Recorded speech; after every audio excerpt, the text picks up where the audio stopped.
الحمد لله وحده والصلاة والسلام على من لا نبي بعده.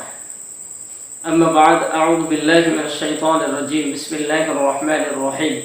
يا أيها الذين آمنوا ادخلوا في السلم كافة ولا تتبعوا خطوات الشيطان إنه لكم عدو مبين.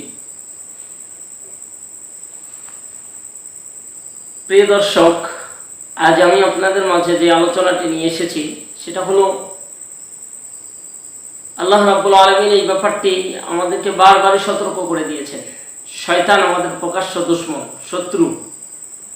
কেমন শত্রু? আল্লাহ তাআলা কোরআন হাকিমের মধ্যে সূরাতুল বাকারার 208 নম্বর আয়াতে কারিমার মধ্যে আল্লাহ তাআলা বলেন, ইয়া আইয়ুহাল্লাযীনা আমানু, ওহে যারা ঈমানের দাবি করো, ঈমানদার, বিশ্বাস স্থাপন করেছো।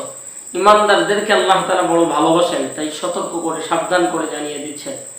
প্রথমে বললেন উদখুলু ফিস-সিলমি কাফা, পরামর্শ দিলেন, হে ঈমানদারেরা, তোমরা ইসলামের মধ্যে পরিপূর্ণরূপে প্রবেশ করো। এরপরে যে সাবজেক্ট বিষয় সেটা হলো ওয়ালা তাত্তাবিউ খুতুওয়াতিশ শাইতান, অবশ্যই তোমরা শয়তানের পদঙ্কন অনুসরণ করিও না, শয়তানের পথে তোমরা চলো না, শয়তানি কাজ কর্মকাণ্ড থেকে তোমরা বেঁচে থাকবে সদা সর্বদাই। এটাই রবের চাওয়া আর পাওয়া। শয়তান আমাদের জন্য পরীক্ষা স্বরূপ আল্লাহ তাআলা পাঠিয়ে দিয়েছেন। শয়তান যাবে জাহান্নামের দিকে নিয়ে যাওয়ার জন্য, বামপন্থী বানানোর জন্য। আমাকে চলতে হবে ডানপন্থী হয়ে, আমাকে সদা সর্বদাই চলতে হবে রব্বে কারীমের হুকুম আর রাসূল কারীম সাল্লাল্লাহু আলাইহি ওয়াসাল্লামের তরিকা। এভাবেই যদি চলতে পারি তাহলে আমরা মুমিন হিসেবে সফল হতে পারবো, ডান হাতে পরকালে আমলনামা পেয়ে যাবো। আমার ভাইয়েরা, আমার আলোচনার বিষয় হলো যে শয়তান যে আমাদের প্রকাশ্য দুশমন, শত্রু। আর এই শয়তানের শত্রুতার থেকে বাঁচার জন্য নবীজি সাল্লাল্লাহু আলাইহি ওয়াসাল্লাম সুনানে আবু দাউদ শরীফে একটি হাদিসের মধ্যে যেই দোয়াটি শিক্ষা দিয়েছেন, এই দোয়াটি হলো একটিবার। আপনি যদি পুরা দিনের মধ্যে একবার যদি দোয়াটি পড়তে পারেন, আল্লাহ তাআলা আপনাকে পুরা দিনটাই শয়তানের বিভিন্ন ওয়াসওয়াসা থেকে, কুমন্ত্রণার থেকে, শয়তানের ধোঁকার থেকে আল্লাহ তাআলা আপনাকে বাঁচিয়ে রাখবেন।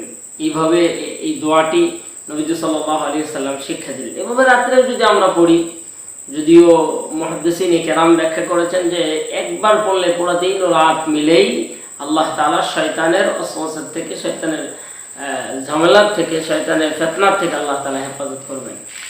আমরা অন্তত এভাবে যদি দিনের কোনো একটা অংশে, যেমন সকালবেলায় ফজরের সালাতের পরে বিভিন্ন তাসবিহ, তাহলিল, দোয়া, দরুদ আমরা পড়ি, সেই সাথে আমরা যদি শেষবেলায় এই দোয়াটি যদি পড়ে নিতে পারি, তো আল্লাহ তাআলা অবশ্যই আমাদেরকে হেফাজত করবেন শয়তানের বিভিন্ন ধোঁকার থেকে।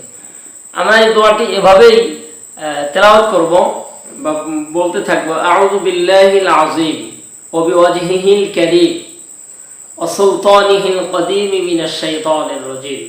আমি দোয়াটা আবারও বলছি, বিসমিল্লাহিল আযীম ওয়া বিওয়াজহিহিল কারীম ওয়া সুলতানিহিল কদীম মিনাশ শাইতানির রাজীম। আমার ভাইরা, আমরা অবশ্যই এই দোয়াটি আমল করব। তো কন্টিনিউ যদি আমরা আমল করতে থাকি, অবশ্যই শয়তানের ধোঁকার থেকে আমরা বাঁচতে পারবো, অন্তত আমাদের নফস, আমাদের আত্মাকে। আর আমরা ভালো ভালো কাজ করতে চাই, শয়তান আমাদেরকে করতে দিতে চায় না। শয়তান আমাদেরকে বিভিন্ন ধোঁকার মধ্যে, বিভিন্ন জিনিসের মধ্যে ব্যস্ত রেখে সে চায় এই ব্যস্ততার ভিতরেই আমার এই বন্ধু এই কাজটা শেষ করে দিক, মাঝখান থেকে আল্লাহ তাআলার হুকুম যেন সে পালন করতে না পারে।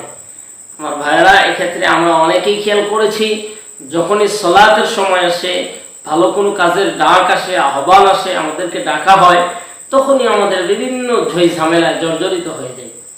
তাই আমরা এই দোয়াটি বারবারই আমল করার জন্য চেষ্টা করব।